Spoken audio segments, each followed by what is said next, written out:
People don't know their mandate, so they are jealous of other people.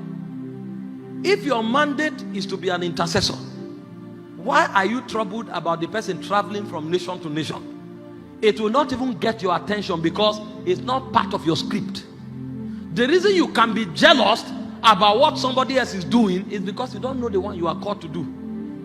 If God calls me to sleep, why will I be bothered about the person dancing? If God calls me to intercede, why will I be bothered about the person who is on every flyer?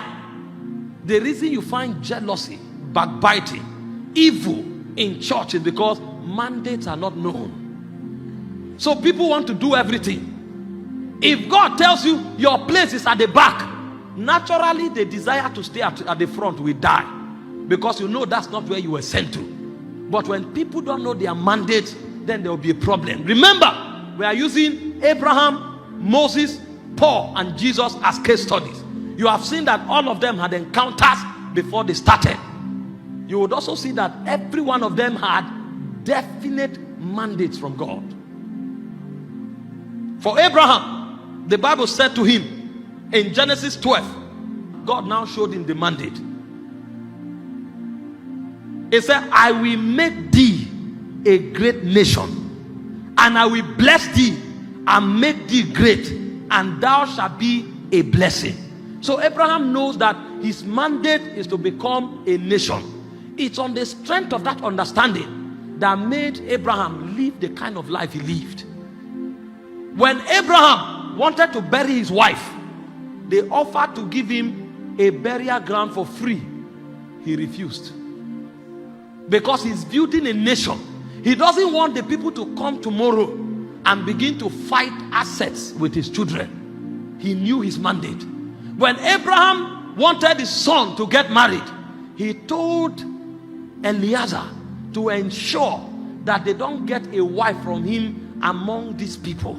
He said to send him back to his father's land and get a wife from among his people, because he didn't want corruption. He didn't want mixture. He knew God was doing something and he will need a pure breed to sustain it. So the marriages of Abraham and his children was informed based on the mandate. Why? I will make of thee a great nation. If he marries from the nation around, or if his sons marry from the nation around, they will make those hidden nations too great. So the mandate informed their marriages. The mandate informed their lifestyle and the way they did business.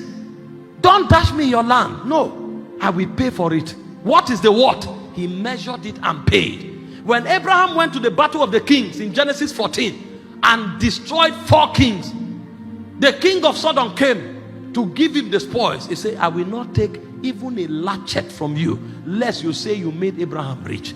The man knew that God brought him to make a nation. That mandate informed everything Abraham did. You think you are a preacher? If you know you are a witness, before you preach one message, you will sit down until God talks to you. Because you know for you, it's not Bible study.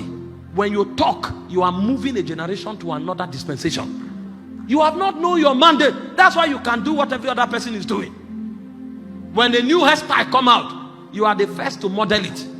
When they bring new fashion, they are tearing their jean. When they see you on Monday, your jean is torn with a very big canvas. And then you are walking like this. Why? Because when you come, you can read the Bible. If you know your mandate, you will know it's not about reading the Bible. You will know you are an oracle. You bring the oracles of God to a generation. And people who are able to carry the oracles of God, they hide in the secret place until the shadow of the Almighty comes upon them. And sometimes for you to be able to touch that shadow, it will take 1 week. So you may stay indoors for 5 days to preach one message, because you are not a Bible teacher. You are not a theologian. You are a witness to a generation. Only your mandate can confer such bodies on your heart. You find people loafing around and calling themselves ministers. It's because they don't know their mandate. A man like Abraham cannot afford to be careless around family, because he knows that God have raised him to what? Become a great nation. And he knows the tributary through which that nation can be formed will be through family.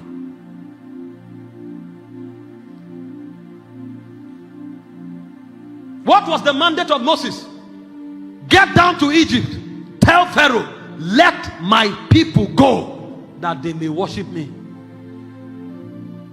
Exodus 5 verse 1. Exodus 7 verse 16. Exodus 8 verse 1. Exodus 9 verse 1. Is it that Moses doesn't have any other message? The mandate will determine what you preach. You don't preach because there's so much to say. You preach because your mandate will give you a message for your generation. Have you seen men who truly make impact in life? Billy Graham preached salvation and the cross for more than 68 years of ministry. Bishop David Oyedepo is preaching faith for more than 40 years in ministry. The mandate is what determines the kind of message you preach. I know there are many messages that are appealing, but when you find a mandate, that mandate will become a burden in your spirit. Your life and your communication will communicate that mandate. When you see people who don't have specific direction, they've not found a mandate. When you find people who you can't define them, they've not found a mandate. And they may be very charismatic, they may be very creative, but they are not ministers of God. Because when God puts a mandate on your life, that mandate will shape you. It will become a burden in your spirit. Jeremiah said, his word was in my bone as fire.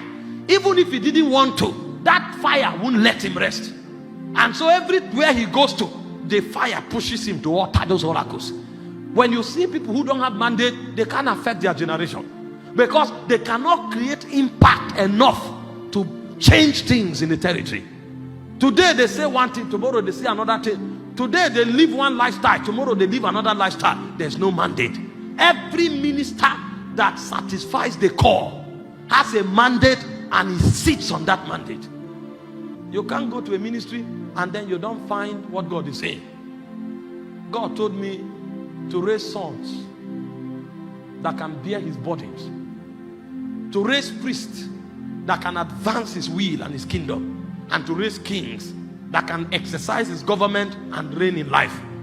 Any day you hear my message, a body must come on you. Even if I'm teaching on prosperity, somewhere, somehow, a body, I must put something in your spirit that will make you go to seek God. If you hear it, you will assume you have not started. What have I been doing? The idea is to put a burden in your heart to go to seek God. And so even if I'm talking about marriage, it will result in a body. That mandate becomes a body. It flows out of you as a message. It flows out of you as a life. If you know this, competition will die. Because you can come here and prophesy, and it will be as if you are prophesying with razor blade. You will not see me come here and try to say, come, your name is Gideon, your name is Martha. It's not in my mandate. But when I talk, you will leave that meeting and you will seek God for the next 3 months. So if somebody is prophesying, I'm excited. I stand up, I clap, I jump up, I'm happy that people are being delivered. But it doesn't take anything from me. You see somebody doing well in his mandate, and then you lose your sleep. You are rolling on the bed. Can you imagine? This man now is raising crutches. I've never seen any crutches. So you now go for a miracle service, urgent miracle service, and you are lifting the crutches, but the person is not yet walking. You want the crutches to appear on camera so that you too, you are a criminal. I'm telling you why men are bringing reproach to the name of God. If God says you are a teacher, sir, somebody can raise the dead. Celebrate God. When you finish, sit down, carry your tools, and begin to open the Bible. When you are done teaching, go home. Because your report card is not with the congregation. Your report card is in heaven. No man can mark it. And men can clap you out of destiny. And men can choose not to clap, but because of your mandate, even though men despise you, you will walk into glory. And the angels will rise up to celebrate your arrival.